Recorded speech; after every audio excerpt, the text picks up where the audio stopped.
Hey guys, Ouija here and welcome back to the channel. Today I just wanted to give you guys a quick video on a new Oldhim deck that I've been working on. I'm calling this the Insidious Chill version. Insidious Chill is a new card out of Uprising that we got. It is extremely strong in my opinion. It is an ice card that costs 3. It's an aura that comes in with 3 counters, and every time you ice fuse it forces your opponent to discard a card or pay 2 resources, which is extremely strong if you can get them set up.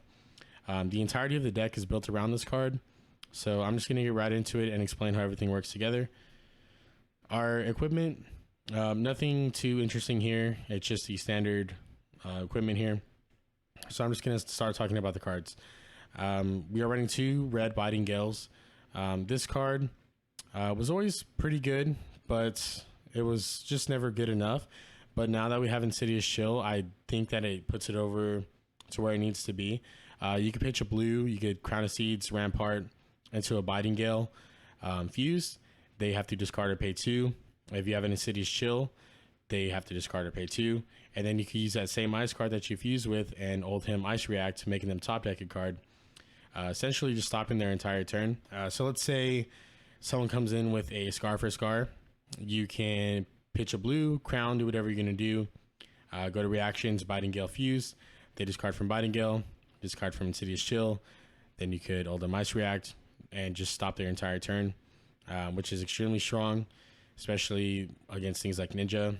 So I really like this card. We were running the 3 Command and Conquers. Command and Conquers is just a really good card, especially with Pummel, allowing you to pitch a blue, float the resource and the Tunic counter to threaten Pummels. Extremely strong. Endless Winters. It was good before, but now whenever you fuse it, you set up your Insidious Chills. Now they have to discard or pay 2. It is just really strong. We are running the 3 red Frostfangs. Frostfang is just really good with Pummel, just forcing discards, threatening. The same thing with Command and Conquer pretty much. So there's that. Our Oakenolds, one of the strongest cards in the deck. We were running 3 red Snow Unders and 3 blue Snow Unders. Snow Under before just wasn't quite good enough. Swinging for 7 if you use Threaten the Frostbite. It was okay, but now with Insidious Chill, this card basically reads when you fuse this, your opponent has to discard or pay 2, and on hit, create a Frostbite. That is a lot more threatening than just Snow Under on its own. So we are running it for that reason. It's really good. The blocks 3. So yeah, and also with our Terra Sunders, we now have 6 new targets for Terra Sunder. Before we were basically just using it for the hammer swings, threatening 5 dominate, discard 2, but that was usually easily blocked with a 3 block and a piece of armor. But now we can throw Snow Under out for 8 dominate, discard 2 on hit, which is a lot more threatening, and yeah, just gives Terra Sunder some good targets. We finally got Autumn Touch back, so we are running the 3 yellow, 3 blues. Just the best earth card, blocks for 3, fuse target for Oaken. And I like the yellows because it allows us to underpitch for the earth and ice effect all in one. Same thing with Winter's Bites. We were running the 3 yellows, 3 blues. Just really good for the discard effect, and also the yellows allowing us to underpitch for both ice and earth effects. 2 Amulet of Ice. This card surprisingly has felt really good. A lot of times I get both of these cards out and they just sit on board, and it's something that your opponent constantly has to think about whenever you're fusing on how they're blocking and what their next turn is going to look like, because since you can pop this after you've already fused for the turn, you can throw a Snow Under out there, Oakenold, or whatever you're going to do, see how they block, and Amulet of Ice in response, basically just ruining a turn that they potentially thought they had. So it's just really good. 1 of Blizzard.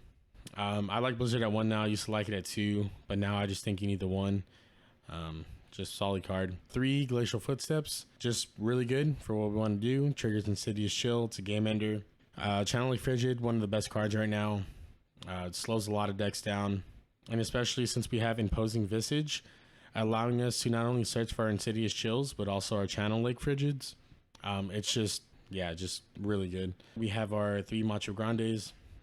Just a really good game ender, especially with the Tunic counter up. You can just pitch 2 blues, use a Tunic, play a Macho for game. It's usually how you close out the game. We're running the 3 blue Winter's Grasp, just a good ice card, blocks 3, helps you fuse, pitch for hammer, whatever you want. The 1 of Pulse, You always run this card. Helps fuse your Okins with the same card and just a good defense reaction. And like I talked about earlier, your Terrace Unders, we have more targets with Snow Unders, really making this card a lot better than it was. So yeah, there's that. Just the key points with the deck. Your entire game plan is setting up your amulets and your Insidious Chills, and usually mid to late game, you basically just keep discarding their hand and keeping tempo with all your fusions.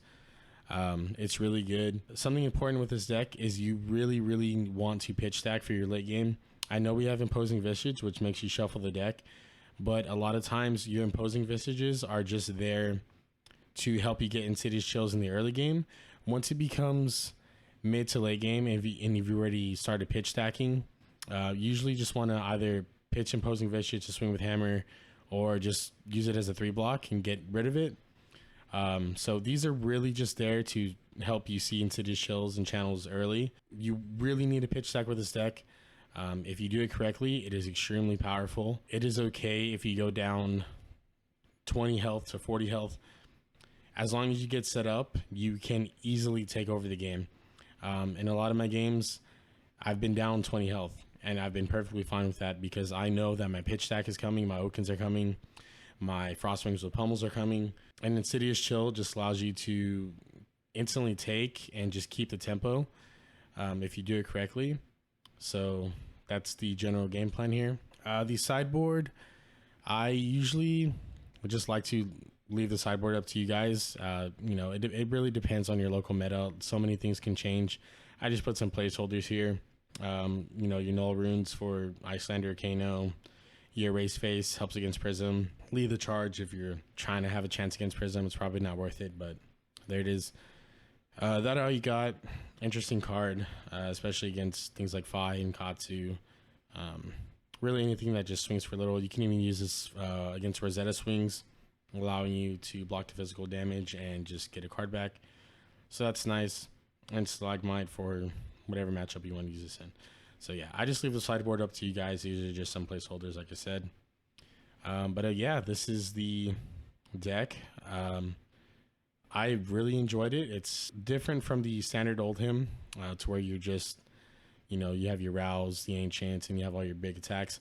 This is just a different take on it. I'm not saying this is the new meta or anything like that, but it is definitely fun, and I do think it has potential.